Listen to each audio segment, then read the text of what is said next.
So in a federal system of government, it's between unitary and the states, and unitary and confederal. So what's happening here is there are a block of voters, right, all of us, that are voting at the same time for the central government, the state government, the local government, maybe a county government, a county board commissioner or something of the like, and we do that all at the same time. And the central government has certain powers that it can do. The state government has certain powers, like running elections. The central government declaring war. Local government, maybe trash day, deciding what day everybody gets their trash collected. And they're all supreme in these powers, and they cannot be taken away by other layers of government. A federal system has a minimum of 2 levels of government. This is always a test question, right? Has a minimum of 2 levels of government.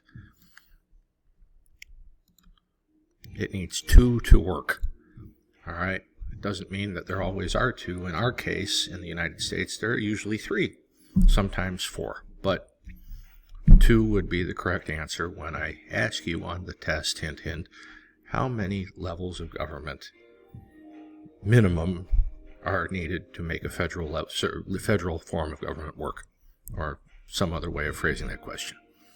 So each of which derives its power directly from the people, and each of which can act directly on the people within its jurisdiction without permission from any other authority. All right, so the governor of Illinois doesn't need the permission of the President of the United States to count votes for an election. The President of the United States doesn't need to consult with the governor of Illinois before he orders money printed. So each level of government is supreme in the powers assigned to it, and each is protected by a constitution from being destroyed by the other. And that's it. That's what you need to know. So here, I'll get myself out of the way. Unitary system, right? The voters are always there. The voters are central to any system of government. Unitary system, the voters vote in a central government, and it's the central government that creates regional governments if they choose to create any form of government at all. A confederal system, voters in separate regions are voting in independent governments, and these independent governments grant authority to a central government to do X, Y, and Z. In a federal government like ours, we're voting in a central government and regional governments at the same time. So central government in Washington, D.C., a regional government in the state of Illinois, and a regional government in Pekin.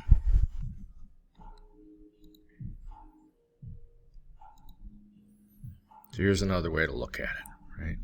In a unitary form of government, the power is emanating from the central government. In a confederal system of government, the power is going in towards the central government. The power comes from the regions. But in a federal form of government, the power goes both ways. They share power.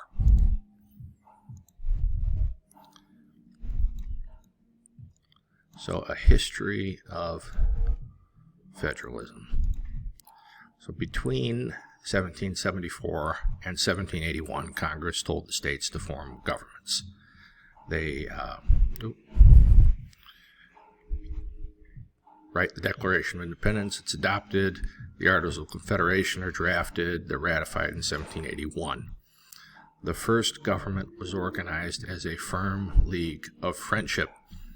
Pennsylvania didn't want to surrender any of its powers to New Jersey, who didn't want to surrender any of its powers to New Hampshire, etc., etc. Every state wanted as much sovereignty as possible, but they recognized that they were stronger together. In some instances, for example, when fighting the British. So each state retains its sovereignty, freedom, and independence in every power, jurisdiction, and right, which is not by this Confederation expressly delegated to the United States and Congress assembled. So Congress, you can only do A, B, C, and D. Stay out of the rest of it.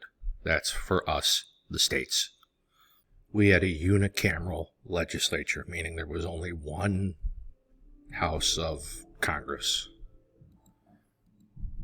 Each state had one vote, so they could send delegates. They could send 5, 10, however many delegates, but they had to come up with a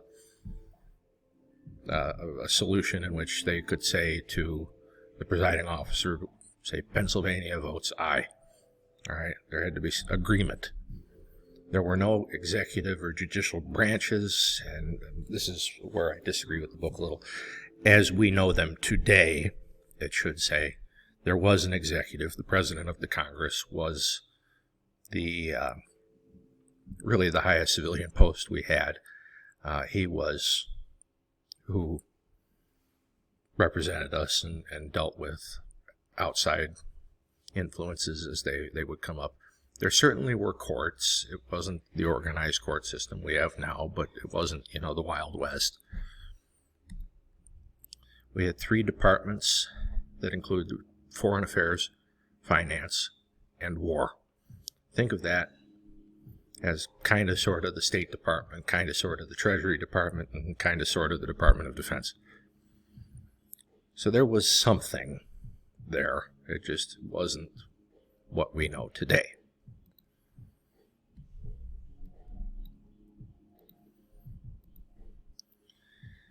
Some of this should look familiar. Under the Articles of Confederation, they had the power to declare war. There was the power to send and receive ambassadors. There was the power to make treaties. I hope you recognize these powers made it into the Constitution of today. You could build and equip an army and a navy, again, something we have the power to do. Control maritime affairs, regulate Indian trade, borrow money. They could attempt. I say attempt because the states, again, jealously guarded their independence to settle disputes between states. So, again, this stuff, they didn't throw the baby entirely out with the bathwater. There was some good stuff in the Articles of Confederation, and they kept the good bits. There were strengths. They successfully fought a war with, I would say, the world power at the time. Negotiated peace. We won powerful allies like the French. We received foreign aid like from the Dutch. We established new trade partners. We built an army and a navy, created a postal system.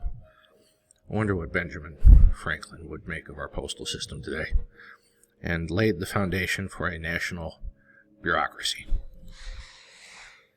But we didn't have any national unity. Again, people would say, I'm a citizen of New Jersey, before they'd say, I'm a citizen of the United States, or I'm an American, or whatever. The states retained sovereignty. It was thought the states retained probably too much sovereignty. And the national government couldn't get revenue through taxation. Congress could ask, say, pretty please, New Jersey, can I have the tax money you owe me? New Jersey could just say, no, I'm not going to do it. Can you imagine what would happen if the states refused to pay taxes today to the federal government? I think it'd be a war. So they could requisition monies, but the states could refuse. We didn't have trade regulations. This is just a hypothetical, okay? It didn't happen. But we could have theoretically ended up in a situation where we had 13 different trade deals with the British or the French or the Spanish. And every state could have had a different trade deal with every other state. Again, didn't happen, but without any regulation, it could have.